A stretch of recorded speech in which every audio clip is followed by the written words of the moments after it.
Hey guys, कैसे हैं आप सभी लोग। तो गाइस दी एस क्लास के गाइस एपिसोड नंबर 14 के साथ हम आज आ चुके हैं। तो गाइस चैनल को सब्सक्राइब कर दो और वीडियो को लाइक कर दो। और गाइस मैं कुछ सोच रहा था कि मैं कोई चाइनीज़ मांगा भी स्टार्ट करूं, और इसके लिए गाइस मैंने एक ऐप भी डाउनलोड किया था गाइस जिसमें चाइनीज़ मांगा है। लेकिन गाइस जब मुझे कोई ढंग का ट्रांसलेटर ही नहीं मिल रहा है जिससे मैं एक्सप्लेन कर सकूं, तो गाइस आप मुझे बता दीजिए गाइस कौन सा ट्रांसलेटर यूज करूं जो कि फ्री हो गाइस और ढंग से काम भी करे। तो गाइस फिर हमें बताया जाता है ईविल एंटिटीज होती है उनको मॉन्स्टर कहा जाता है, जो कि होती है ईविल चीज़ें। और ये पहले तो ये सिर्फ वो कहानियों में थी जो कि स्टोरीज में आपको भी पढ़ाया जाता होगा गाइस। तो ये लेकिन डंजन में आना स्टार्ट हो गई ऐसा अपना एमसी बता रहा होता है। और ये बहुत ही भयानक भयानक से बीस्ट होते हैं। और तो इसलिए उनसे बचने के लिए कुछ लोग होते हैं वो उनसे फाइट करते हैं, अपनी जीन जान लगा देते हैं ताकि दूसरों के लिए खतरा ना बन पाए और इन्हें ख़त्म कर देते हैं, क्योंकि ये बहुत ही ख़तरनाक होते हैं। लेकिन इसमें भी कुछ लोग ऐसे होते हैं जो कि इन्हें टीम कर लेते हैं और उनका इस्तेमाल करते हैं और सक्सीड हो जाते हैं उसमें। और जो ये माउंट होते हैं बहुत ही वैल्यूएबल होते हैं। और जितना बड़ा हायर क्लास का डंजन होगा वो उतने बड़े बड़े होंगे, मतलब किलोमीटर के हिसाब से होंगे। तो अगर आपके पास माउंट होगा तो आप दूर दूर तक ट्रैवल कर सकते हैं, जो कि एक एडवांटेज है। और अपना एमसी बता रहा होता है। और इसके पास तो फायर रेजिस्टेंस है। और इसको ऐसे बीस्ट नहीं करना चाहिए हमें, और इस पर इतनी जल्दी गिव अप नहीं करना चाहिए। और अपना एमसी ये फायर लाइन के उस बच्चे की तरफ कह के बोल रहा होता है। और अपना एमसी कहता है यूहान को, और ये तो तुम्हारे लिए एकदम परफेक्ट अमाउंट होगा और तुम तो बहुत ही कूल भी लगोगे। और एक बार इमेजिन करके देखो, अगर तुम किसी सिंपल से अमाउंट में बैठे होंगे जिसके पास फायर रेजिस्टेंस बनी होगी, जब तुम अपनी फायर स्किल का यूज करोगे नीचे तो वो पक भी जाएगा। एमसी का भाई सोचता है हाँ तुम ठीक बात तो ठीक कह रहे हो। और फिर अपना एमसी कहता है कि एक हाई क्लास का अमाउंट वो भी फायर रेजिस्टेंस के साथ।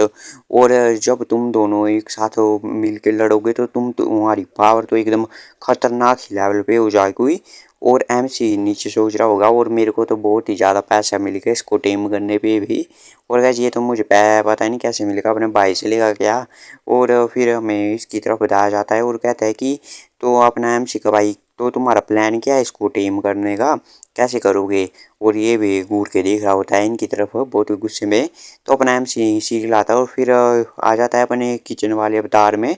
और वो कहते हैं कि हम इसके लिए खाना बनाएंगे। और एमसी का भाई इसको भी पहना देता है कपड़े। और फिर अपना एमसी कहता है तो हम ये रहा बॉल, लेकिन ये खाता क्या है, क्या ये कैट फूड खाएगा क्या। और एमसी का भाई कहते हैं ये तो मोस्टर का मीट खाता है जो भी मैजिक स्टोन से मिक्स होते हैं, और सी क्लास का मैजिक स्टोन तो होना ही चाहिए। और अपने एमसी होता है उसकी तो फट जाती है और वो तो खून की उल्टी करने लग जाता है। वो कहता है सी क्लास का मैजिक स्टोन ये तो 10,000 का आता है वो भी एक। और एमसी फिर सोचता है कि जब इसको मैजिक स्टोन को स्प्रिंकल किया जाता है मॉन्स्टर मीट के ऊपर तो एक लग्जरी मॉन्स्टर फीड बन जाता है। और फिर अगला ये देखते हैं हम वो मॉन्स्टर खाना खा रहा होता है। एमसी सोच रहा है इसे एक दिन फीड करने पे महीने के 3 लाख रुपए होंगे, और अगर एक साल के लिए 3.6 मिलियन।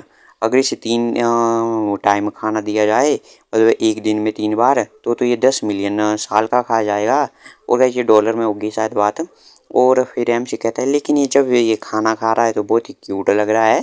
और एमसी सोचता है मैं इसे कीवर्ड बोलूँगा आई लव यू तो ये क्या समझ भी पाएगा। एमसी सोच रहा है कि मुझे बस इसे चेयरअप करना है, जब भी ये इन्फ्लुएंस करने के लिए तो मैं हर बार इसे चेयरअप करूँगा, तब मैं इसे आई लव यू कहूँगा और तब ये शायद काम कर जाए। और फिर एमसी कहता है तो सबसे पहला स्टेप है इसका। और फिर वो दरवाज़ा खोल के अंदर चला जाता है कि इसे खाना खाने के बाद इससे साथ खेलना है थोड़ा, लेकिन वो अटैक देता है एमसी के ऊपर।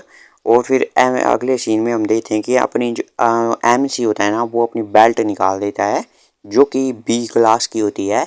और एमसी कहता है कि इसके साथ इसे खेलना पड़ेगा पहले।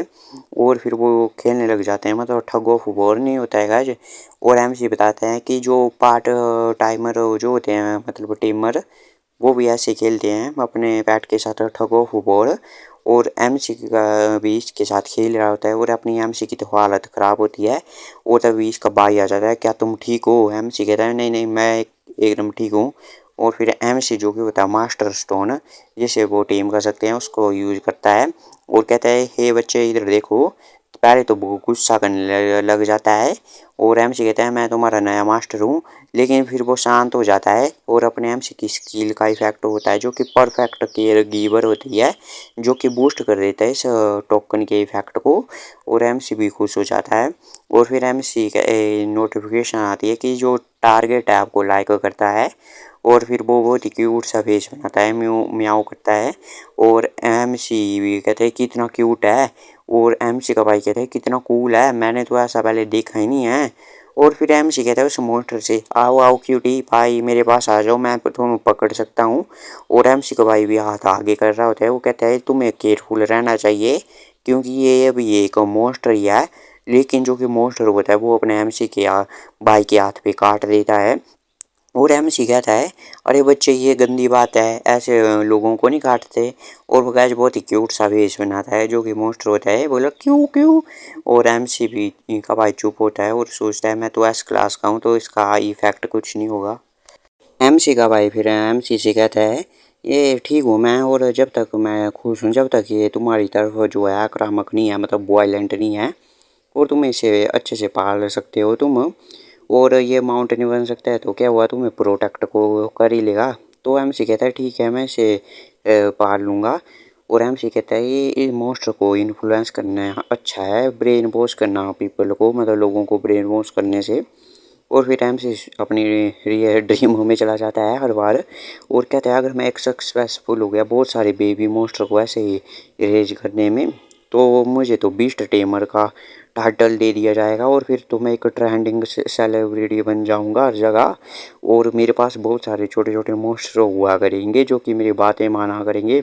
और फिर एमसी कहता है ठीक है तो मैं जब चीज़ें ठीक हो जाएंगी तो मैं इसे ले जाऊंगा, रेडी कर दूंगा मैं। तो एमसी कहता है क्या तुम इसे यहाँ पे रेज नहीं करने वाले हो क्या। तो एमसी कहता है मेरा जो घर है वो डॉर्म है वो काफ़ी बड़ा है। एमसी कहता है तो तुम यहाँ पे नहीं रहोगे मेरे साथ। तो एमसी सोचते है तुम बस मुझे बंद करना चाहते हो यहाँ पे। और एमसी कहता है नहीं ये ठीक रहेगा अगर मैं यिरिम और म्यू के साथ रहूँगा। और एमसी का भाई जो है वो बहुत ही उदास सा हो जाता है। तो एमसी कहता है क्या बात है। तो एमसी कहता है हमारे इतने मतलब टाइम बाद हुआ था हमारे बीच सब कुछ ठीक, और अब तुम मेरे साथ रह भी नहीं पाओगे और मैं तुम्हें कभी ज़्यादा देख भी नहीं पाऊँगा। और मुझे पता है तुम्हारी अपनी भी लाइफ है लेकिन तब भी। और एमसी वो कहता है कि मैंने सोचा था कि हम साथ में रहेंगे जैसे हम पहले रहा करते थे। तो अपने एमसी को भी जो कीम की बातें याद आ जाती है कि उन्होंने कहा था कि जो कि ये है एमसी का भाई ये बहुत ही इम्पोर्टेंस देता है फैमिली को। तो जो एमसी होता है वो भी इसके सर पे हाथ रखता है बाई पे, और कहता है कि इसमें तुम्हारा फॉल्ट नहीं है। और मैं थोड़ी ऐसा कह रहा हूँ कि मैं इधर से हमेशा के लिए चला जाऊँगा और मैं दोनों प्लेसेस को यूज किया करूँगा, और मैं तुम्हें यहाँ पे देखने के लिए आता रहा करूँगा। और एमसी सोचते ये इस ढंग से सोचूं मैं इसका फॉल्ट नहीं है, ये इस वर्ल्ड का फॉल्ट है जो कि ऐसा बन चुका है, अब इस सब के पास पावर आ चुकी है और सब कुछ हिल पड़ा है सिस्टम वगैरह। और एमसी कहता है तो मैं तुम्हारे साथ खेल रहा करूँगा कभी कभार, और मेरी ट्रेनिंग के बाद। और एमसी कहता है तो ठीक है तुम्हारा कल का क्या प्लान है। तो एमसी का भाई कहता है मैं अपने शेड्यूल को फ्री कर दूंगा, लेकिन क्यों।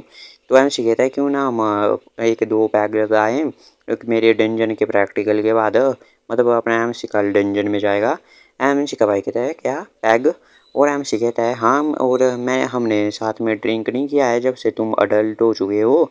और एमसी कहता है कि अगर ये वर्ल्ड पीसफुल होगा तो अभी हम साथ में एक एक पैग लगाया करते कभी कभार। और फिर एमसी का भाई कहते हैं तो ठीक है तो मैं कल फ्री कर लूँगा और मैं मिलते हैं कल फिर। और एमसी कहता है ठीक है वो बात तो ठीक है, लेकिन हम इस मॉन्स्टर को वो नाम क्या दे, इसको एक नाम दे देते हैं। तो एमसी कहता है तो तुमने क्या सोचा है इसको कि इसे क्या नाम दे। तो फिर एमसी कहता है तो चलो इससे नाम हम पीस देते हैं। पीस यानी शांति का, जहाँ पीस मतलब वो चूरा करने वाला पीस नहीं। तो गाइस यही फोटो थंबनेल पे भी है। और एमसी कहता है तो चलो हम ये वर्ल्ड को फील कर देगा मतलब प्यार यहाँ और पीस से मतलब शांति से।